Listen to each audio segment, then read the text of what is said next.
I thought I'd share a little bit of the wisdom of Eckhart Tolle tonight from his book, The Power of Now. And one of his students says or makes a statement and sort of asks a question. Nobody's life is entirely free of pain and sorrow. Isn't it a question of learning how to live with them rather than trying to avoid them? And Eckhart answers, he says, the greater part of human pain is unnecessary. It is self-created as long as the unobserved mind runs your life, right? That unobserved mind means that unawareness about how the mind works, not staying present within and seeing the patterns and functions of the mind. And letting it run your life is the same as saying being identified with it, claiming the thoughts as your own, rather than just a set of thoughts being generated by an organ called the mind. Very much like sweat is created in the sweat glands, the mind creates thought, and all thought comes and arises from memory.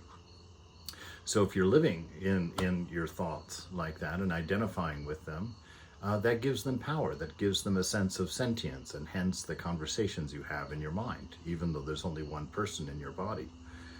The conversations that you have in your mind, the arguments that you have about doing right and wrong things in your mind, that dualistic thinking in there is a sign of attachment.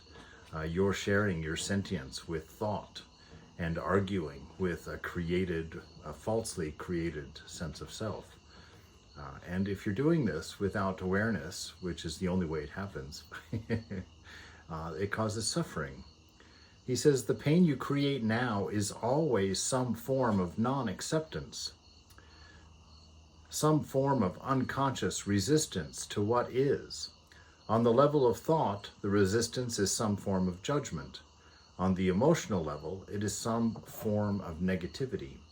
So not accepting the moment as being perfect, right, is an indicator of attachment to the mind, attachment to thinking.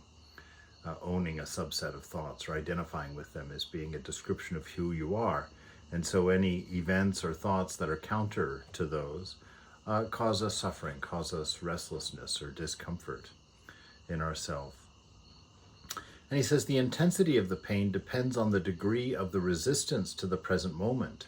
And this in turn depends on how strongly you are identified with your mind. The mind always seeks to deny the now and to escape from it. In other words, the more you are identified with your mind, the more you suffer.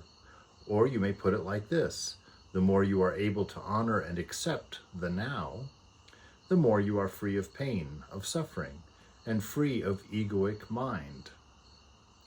Why does the mind habitually deny and resist the now? Because it cannot function and remain in control without time, which is past and future. So it perceives the timeless now as threatening. Time and mind are in fact inseparable. So you see, this is why Thakur, Sri Ramakrishna, says to go in and dive deep, so that you can suss out these patterns of thinking, these automatically occurring cycles that we get caught up in, that we identify as being my personality, my dreams, my hopes, my desires. But they're all based on either past and future. They're never based on the present. The present is always perfect, always well balanced.